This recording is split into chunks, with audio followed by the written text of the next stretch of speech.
प्रेम से बोलिए सद्गुरु माता शिक्षा सभी ग्रह की महाराज की जय। संगत में उपस्थित आप सभी प्रभु प्रेमी सत्संग प्रेमी पावन पवित्र चरणों में धन्यवाद स्वीकार।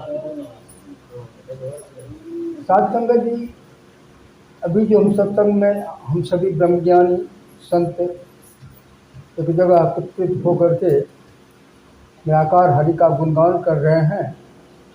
हमारे सामने दो प्रश्न है। हमारे सामने दुख की घड़ी भी है और सुख की घड़ी भी है। दुख की घड़ी क्या है? तो आज ही के दिन इस धराधाम पर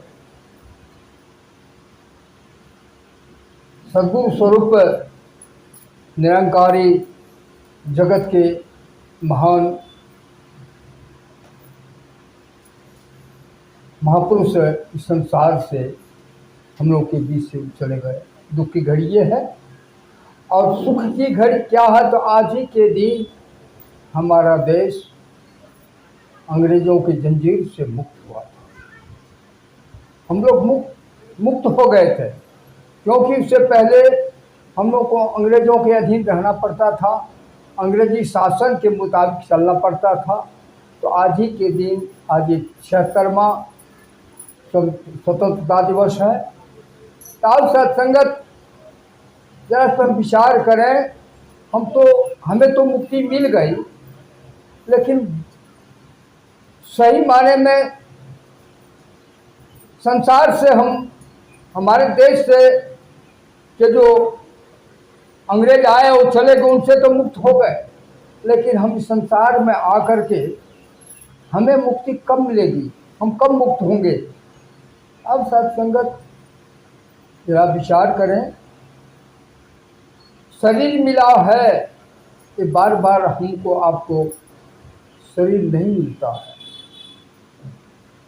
शरीर को प्राप्त करने के लिए जीवात्माओं को अनेक योनियों में भ्रमण करना पड़ा, घूमना पड़ा। निराकार हरि और साकार सद्गुरु की कृपा हुई, तब जाकर के आपको ये मानव शरीर मिला। किस काम के लिए? हमको आपको जो शरीर मिला है भक्ति करने के लिए। आज हम मुक्ति पर मना रहे हैं। हम बार बार हमें शरीर न मिले, बार बार हमारा जन्म न हो न मृत्यु हो। जैसा कि बाबा कबीर साहब कहते हैं, चलती चक्की देख के लगे कबीरा रोड, दो पाटन के बीच में साबित दुकान। अब सत्संगत दो पाटन क्या है? और जन्म और मृत्यु दो पाटन है। हम सभी जानते हैं, हम सबों को मालूम है कि हमारा जन्म हुआ तो मृत्यु निश्चित है। ऐसी बात नहीं कि नहीं होगा। जन्म हुआ तो मृत्यु निश्चित है। तो बार बार हम इस शरीर को प्राप्त करना या दूसरे शरीर को प्राप्त करना, ये बार बार हमें प्राप्त न करना पड़े, हम शरीर में न आवे, हम संसार से मुक्त होकर के निराकार में मिल जाए, वही उद्देश्य है। हम सबों का यही एक ही उद्देश्य है कि प्रभु फिर सद्गुरु निराकार हरि साकार सद्गुरु कृपा करना, बख्श देना कि हमें बार बार शरीर न मिले। क्योंकि शरीर मिलने से बहुत कष्ट होता है, दुख होता है।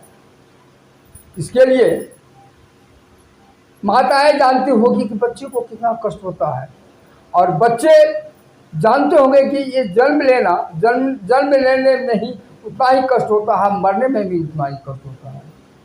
आप सत्संगत इस जन्म और मृत्यु के चक्र से हमारा मुक्त हो जाए, हम मुक्ति पालें, इसी के लिए आज हम सभी संत महापुरुष माताएं बहनें एकत्रित होकर के निराकार हरि से साकार सद्गुरु माता सुदीक्षा जी के चरणों में अरदास करते हैं कि माता जी बार बार हमें इस शरीर न प्राप्त हो, न हम शरीर में जाएं, हम संसार से मुक्ति पाले, मुक्त हो जाए। जिस प्रकार आज हम अंग्रेजों के जंजीर से मुक्त हो गए, अंग्रेजी शासन से मुक्त हो गए, उसी प्रकार हमें ये बार बार शरीर न मिले। तो आप सत्संग इसको प्राप्त करने के लिए, इसको जाने के लिए निरंकारी बाबा ही नहीं, आज इससे पहले आप त्रेता में चले जाइए, द्वापर में चले जाइए।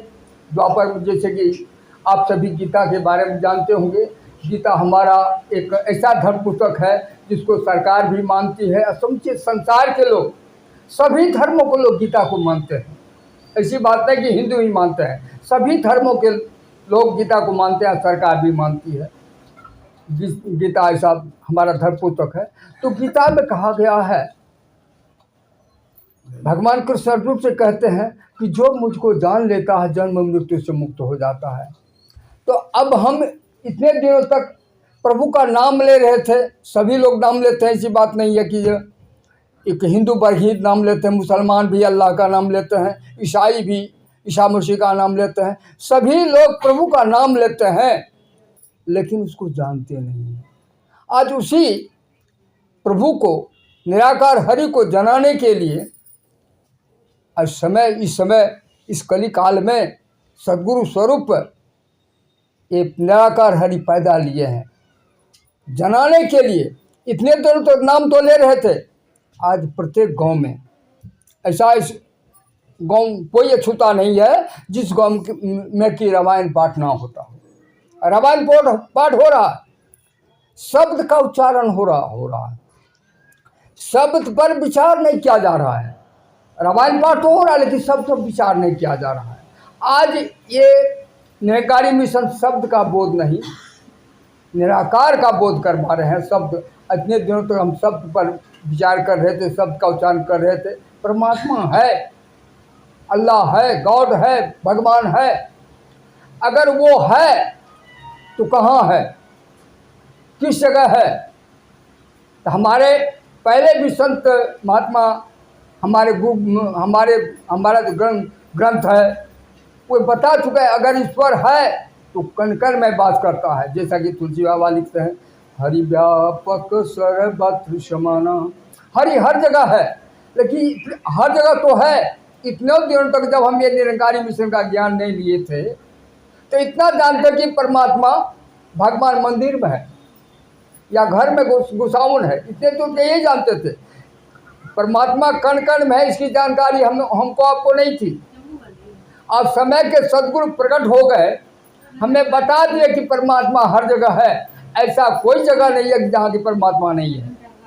अगर सबसे नजदीक है तो प्रभु नजदीक है, परमात्मा नजदीक है। अब सत्संगत जी, आज तक हमारे समाज के लिए, गांव के लोग, इस देश के लोग मंदिर मंदिर घूमते हैं। अच्छा सोचिए, मंदिर मंदिर मूर्त देखी, सूरत कहीं नहीं देखी। इतने दिनों तक हम भी आप भी घूम करके देखते हैं, मंदिर मंदिर मूर्त मिलता था, सूरत नहीं मिलता। सूरत के में जानकारी थी ही नहीं, सूरत के बारे में जानते ही नहीं थे। आज हमारे सद्गुरु बहुत बड़ी कृपा किए तो मूर्त के साथ साथ सूरत की भी जानकारी हमें हो गई, सूरत का भी हमें दर्शन हो गया। सूरत के जानकारी के साथ अब हमें क्या करना है? सूरत की तो जानकारी हो गई, प्रभु का हमें दर्शन हो गया। इतने दिनों तक तो प्रभु के बारे में सुनते थे, लेकिन सद्गुरु की ऐसी कृपा हुई, ऐसी रहमत हुई कि हमको आपको प्रभु का दर्शन हो गया। तो अब सत्संगत, प्रभु का दर्शन हो गया तो हमें अब क्या करना है? हमको इस बात का एहसास करना है कि हमको धन का अभिमान नहीं करना है, हमें बल का अभिमान नहीं करना है, हमें गुण का अभिमान नहीं करना है, हमें शरीर का अभिमान नहीं करना। शरीर का अभिमान ये सदा रहने वाला नहीं है, सदा एक समान रहने वाला नहीं है। अब बच्चे का बाल्यावस्था का फोटो देखिए, कितने सुंदर थे आप। अभी का फोटो देखिए कितने सुंदर है। और बूढ़ी माँ का सूरत देखिए, जो उसका चेहरा पर झुंझुलापन आ गया है। कि सूरत भी, शरीर भी सदा एक समान रहने वाला नहीं है। धन के बारे में देखिए, आज गाँव घर में, समाज में, देश में देखे होंगे, बहुत बड़े बड़े धनवान थे और भिखारी बन गए, बड़े बड़े धनवान थे भिखारी बन गए। ये भी सदा रहने वाला नहीं है। बल के बारे में हम ऐसा न सोच के हम अगर बलवान है तो सदा एक समान रह गए, ये भी साथ रहने वाला नहीं है। और सत्संगत सदा रहने वाला नहीं है, सदा रहने वाला निराकार है, जिसका हमको आपको दर्शन हो गया। ये सदा रहने वाला नहीं है, यह कभी हटने वाला नहीं है। आप सत्संग जिसका हमें एहसास करवा दिया गया है, जिसका हमें ज्ञान प्राप्त हो गया है, इसी का गुणगान करते हुए, इसी का भजन करते हुए, इसी का दर्शन करते हुए हमको आपको जीवन बिता देना है। और यही हमें संसार से मुक्ति दिला सकता, दूसरा कोई नहीं।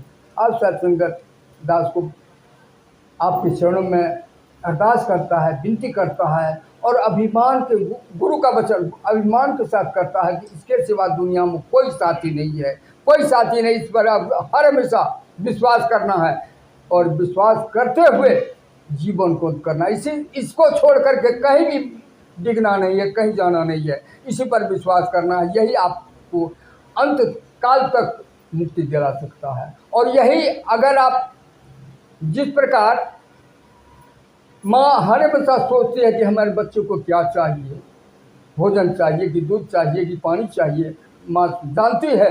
उसी प्रकार हमको आपको क्या चाहिए निराकार जानते हैं। इसी पर बस भरोसा करना है। यही हमको आपको हमारा सहारा है।